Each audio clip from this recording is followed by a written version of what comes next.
అందరికీ నమస్కారం. ఇప్పుడు మేలుమలుగు పాఠంలోని ఒక చిన్న విషయాన్ని చదువుదాం. మానవ జీవితంలో మలుపులన్నిటి వెనుక మంగళ సంఘటనలే ఉండనక్కర్లేదు, కష్ట సుఖాలు ఉంటాయి. అలాంటి భావాన్ని తెలిపేదే రామాయణం. అంతవరకు ఆనందంగా నడిచింది శ్రీరాముని కథ.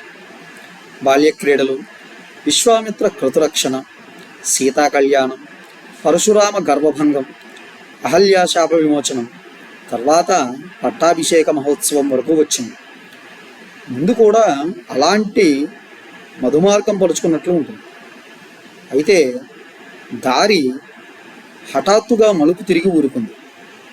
పట్టాభిషేకం బదులు వనవాసం పిడుగులా వచ్చి పడింది. అలాగే మరో మలుపు వెనుక మాయలేడి పొంచి ఉంటుంది. ఇటువంటి మలుపులతో రామాయణం సాగుతుంది. గొప్పవాళ్ళ జీవిత మార్గం అంతా మలుపులే. సామాన్యుల బ్రతుకుదారుల్లోనూ మలుపులు ఉంటాయి, కానీ అందరి జీవితాల్లోనూ మలుపు వెనుక ఇట్టి తీవ్ర సంఘటనలే ఉండనక్కర్లేదు. దినదినము మన జీవితంలో చిరుమలుపులు వస్తాయి. అక్కర్లేని అతిథి రావడం, అనుకోకుండా ఉద్యోగం పోవడం, ఆశించని ధనం రావడం, ఇవన్నీ మలుపులే. మన మార్గంలో మలుపులు తిరగడం తలుపు తీయడం వంటిదే. తెరవగానే ఆప్తబంధువు ఎదురు కావచ్చు. అయితే ఈ మలుపుల్ని పట్టించుకోని వాళ్ళు ఉన్నారు కొందరు. మలుపుల కోసం ఎదురు చూస్తుంటారు కొందరు. తీరిగ్గా కూర్చుని మార్గంలో మలుపులు మలచుకుంటారు ఇంకొందరు. ముఖ్యంగా మనం ఈ వచనంలో మానవ జీవితం ఎలాంటి మలుపులు తిరుగుతుంది, మానవ జీవితంలో జరిగేటువంటి సంఘటనలు ఉంటాయి, అలాగే ఆ జీవితంలో తిరిగేటువంటి మలుపుల వెనకాల ఎలాంటి పరిస్థితులు ఉంటాయి అనేటువంటిది ముఖ్యంగా ఇక్కడ చెప్పడం జరిగింది. అందుకు ఉదాహరణగా రామాయణంలో రాముడి జీవితం గురించి చెప్పడం జరిగింది.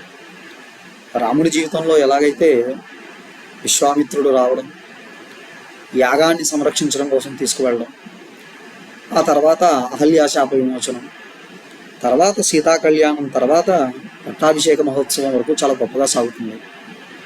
ఆ తర్వాత అనుకోకుండా అడవులకు వెళ్లాల్సి రావడం రాముడి జీవితంలో. ఇంకా ఆ తర్వాత నుంచి మనం చూస్తే కనుక అరణ్యవాసం తర్వాత నుంచి సీతాపహరణం, అక్కడ నుంచి రాముడు లక్ష్మణుడు సీతను వెతకడానికి వెళ్ళడం, ఇలాగే ఎన్నో మలుపులను మనం రామాయణంలో చూస్తాం. అలాగే ప్రతి ఒక్కరి జీవితంలోనూ కూడా అనుకోని మలుపులు ఎన్నో ఉంటాయి.